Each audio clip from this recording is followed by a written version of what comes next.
Hi everyone, and welcome back to my channel. Today I wanted to look at a new game I've come across called City States Medieval. And I wanted to do a first impressions video because it really stands out to me in terms of its approach to play to earn and getting new players and less whaley players on board with the concept.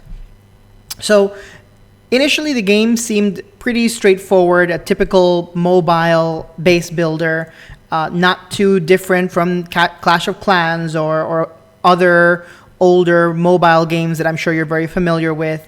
They have a gameplay video here. You can see that it's pretty standard. You've got your castle, you're building stuff. It's time-based, when you build something. Let's see here. Yeah, when you try to build something or you harvest something, there's a timer, you sit and wait, you log in a few times a day, and you build up your base over time. Usually for these types of games, non-cryptocurrency, they monetize it by letting you take shortcuts so you can reduce your waiting time, and they kind of have this feedback loop where initially they give you a ton of stuff really quickly, and then over time they wean it out and you kind of want results faster, and that's why you're spending money, and they've been very successful in the past. However, when you introduce cryptocurrencies, things start to change a little bit, and the opportunity to play to earn and make money, and the approach that they seem to be taking in their light paper is really intriguing to me. So that's what we're really going to be looking at today. So looking a little bit further what will be really interesting for me is that there's another similar game called League of Kingdoms. And it's pretty much a very similar concept. You've got your castle, you're building structures around it, you're building an army. Everything is time-based. I tried it out. I didn't find it that interesting. I got bored with it after a while. And the component that kind of drew me in was the play to earn, and the way that that's run is your resources, when they're harvested, you can resell them on the secondary market on OpenSea, which other players can then buy and use on their properties and develop it further, and so on and so on.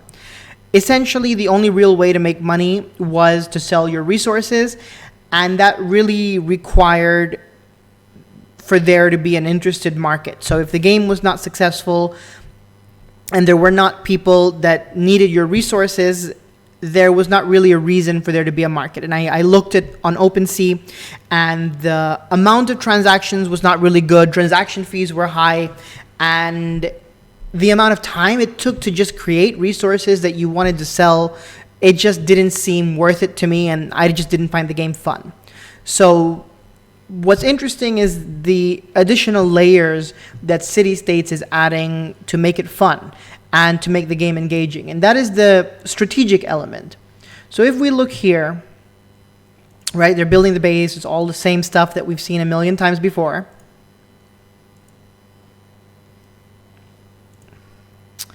But as you build out your army and you start doing battle, there's an opportunity here to have a strategic element, and it's PvP. So this is also what makes it really fun. So if you've played any mobile strategic games, Command & Conquer had one recently, where you've got your units here, you're moving them on a hexagonal basis, it's almost like chess. This starts to make the game seem a little bit interesting.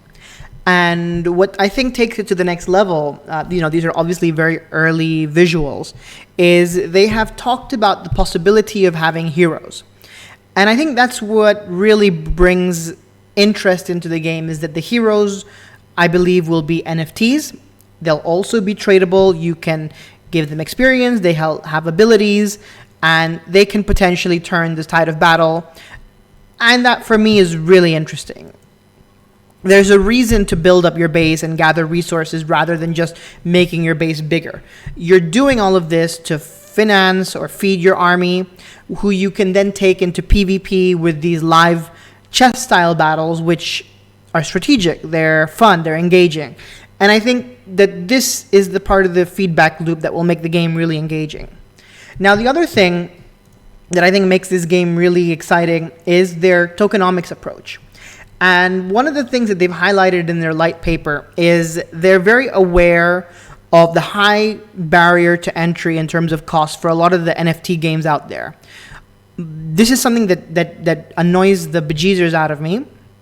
And for every new interesting or exciting NFT game out there or crypto game out there, you have to put down hundreds of dollars, sometimes $200 to $500, just to purchase enough crypto assets to be able to participate. And one of the reasons this is happening, and I'm preparing a video on Play2Earn economies and crypto gaming economies that discusses all of this, but this whole issue of artificial scarcity through the limited minting of NFTs is great, but when you reduce the scarcity to the point where even your lowest tier entry is a few $100s, you're massively preventing the growth of your game because so many people are going to be locked out.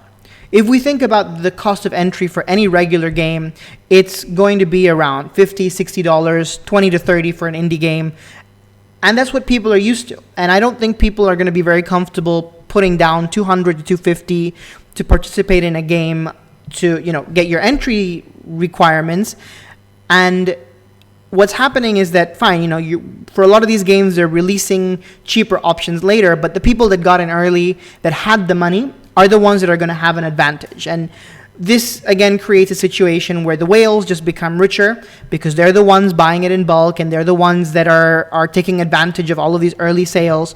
And it reduces the appeal and opportunity for the masses to take advantage of all of these opportunities in the crypto space. So I really like that they've addressed this in the game and that they're looking at creating an incentive or a way for people to get in for free, for people to get in with a low cost of entry, and allowing these people to progress through the ranks and increase their crypto wealth while still having incentives for whales and for bigger players with bigger pockets.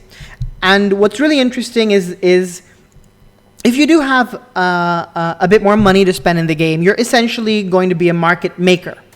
The backbone of the economy is going to be the people with more money, and I'm guessing that probably you'll be able to invest that money into generating resources for the market, and you'll obviously be able to grow on it. But because you're a market maker, your money is not something that excludes other people, but it's actually something that enables other people to participate in the game and still makes you more money or still increases the value of your resources. So I think that that's a really interesting approach. They obviously haven't detailed it in the light paper. It is a light paper, so these are just kind of very high level ideas, but I do like the idea, the fact that it is front of mind for them. And this is something that a lot of game white papers and light papers don't even address. So I think it'll be very interesting to keep an eye on this. So if you like what you see, this is actually a great time to sign up now. I've included a referral link in the description below. And what we'll do is if we hit 25 referrals, we'll do a giveaway for the 50 hex that I get for free.